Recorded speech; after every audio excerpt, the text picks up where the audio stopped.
Vi vil i denne film forklare om togtransportens udvikling, hvorved vi vil komme ind under følgende emner, relaterende til udviklingen af magnettoget. Togets udvikling, en analyse af samfundsøkonomiske og politiske årsager til dens udvikling, og til sidst proaktive samt reaktive konsekvenser ved maglev-teknologiens konsekvenser inden for samfundet. Hej og velkommen til. Vi vil gerne fortælle jer om historien og beskrivelsen af teknologien magnettog. De første transportmidler, som kørte på skinner, mente man var fragtvogne fra 1500-tallet, som blev transporteret ud og ind af miner ved hjælp af træskinner, hvor hjulet var formet efter skinnerne ved hjælp af drivkraft i form af dyr eller mennesker. Dog er der tidligere transportmidler på skinnerne trukket af slaver helt tilbage fra 600-tallet før Kristus, men man regnede ikke med, at det var et specifikt jernbaneoptog. I 1804 kom dampmaskinen i brug i transport på skinner, efter dampmaskinen var blevet lavet om, så den var brugbar til højtryk, hvilket Richard Trevithick gjorde muligt. Det var stadigvæk hovedsageligt i minerne, at man brugte denne måde at transportere vogne på. Brugen af dampmaskinen steg meget, da fodpriserne til trækdyr steg meget mere end priserne på de billige kul, som blev brugt i anvendelse af antænding til dampmaskinen. Senere hen anvendte man også dampmaskinen i damptog, hvorved man kunne transportere folk meget hurtigere end de traditionelle hestevogne. I 1950 slog diesellokomotiver og elektriske tog igennem, hvorved de overtog transport ved hjælp af skinner. Magnetlyntog er de tog, som har den højeste topfart, hvor rekorden er 581 km i timen. Det er tog, som indtil videre kun kører i Japan til passagertransport, men er ved at komme frem blandt andet i Tyskland. Trods den meget høje fart kører de meget jævnt og meget mere lydløst end de tog, som kan findes i dag. Magnettog består af skinner, hvor der er spolet en strømkilde, som sidder til med skinnerne, altså er skinnerne og strømkilden tilsammen en elektromagnet, som består af rigtig mange elektromagneter og magneter under vognen. Skinnerne er placeret, så de vil være på siderne af toget, og sikkerhedsskinnerne vil være nede under toget. Når toget skal køre, skifter elektromagneterne, altså hver spole i skinnerne, pol, så de skiftes hele tiden mellem nord og sydpol. Dette gør, at magneterne under toget bliver tiltrukket til elektromagneterne, som skifter, når toget er ved at være ved det punkt, hvor den skal stoppe. På grund af togets transport af magneter vil toget hele tiden være 1-10 cm over skinnerne.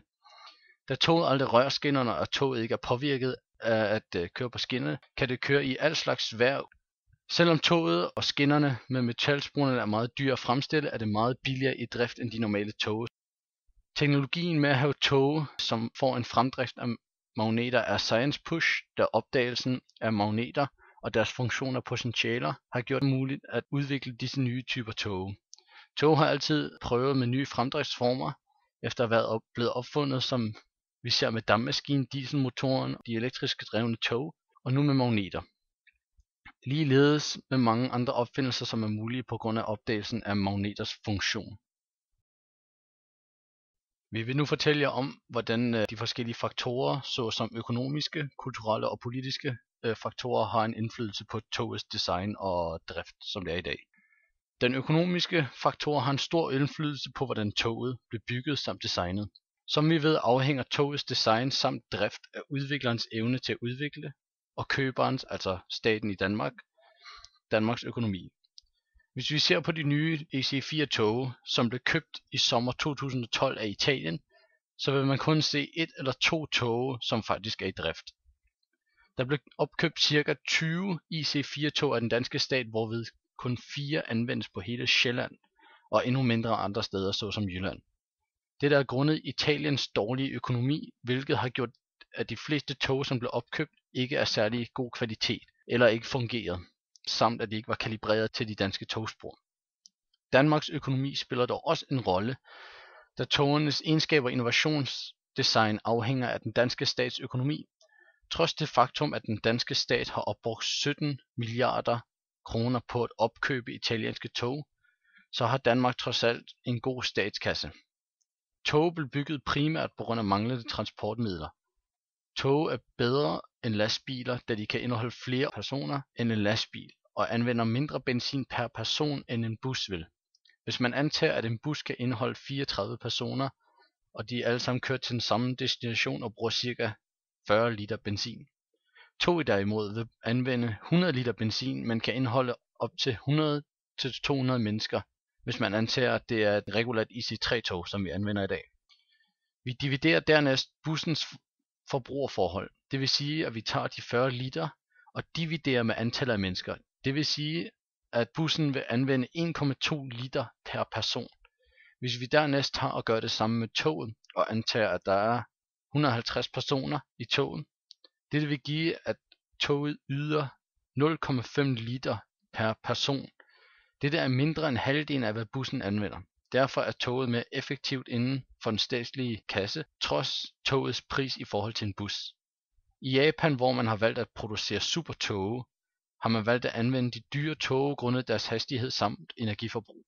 Hvis vi dernæst kigger på, hvordan den kulturelle faktor har en effekt på toge, hvis man antager, at kulturen præger, hvordan et togdesign samt effektivitet skal fungere og se ud, så kan vi perspektivere det ud fra for eksempel Japan.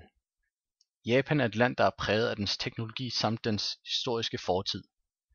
Tog i Japan er blandt de hurtigste samt innovative tog i verden. Dette er grundet deres kultur, og dette præger togene til, at de skal være højteknologiske, aerodynamisk, økonomisk og effektive. Hvis man derimod perspektiverer togene i Japan i forhold til de tog, man anvender i ulande, såsom Irak eller Indien, så vil man se, at der kun er få tog, som er nymodne, der er i brug, eller også er de gamle tog pyntet, så de tilpasser sig kulturen til de forskellige lande. Blandt andet i Indien pynter man togene på grund af religion, og dette vil præge deres design og æstetik. De politiske faktorer i Danmark er togene er præget af en god indkomst, som staten så har.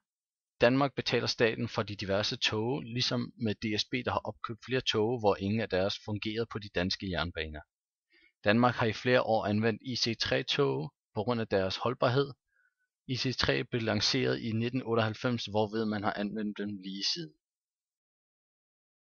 Vi vil nu snakke om de positive og negative konsekvenser af magnettoget. Vi vil starte med de positive konsekvenser først.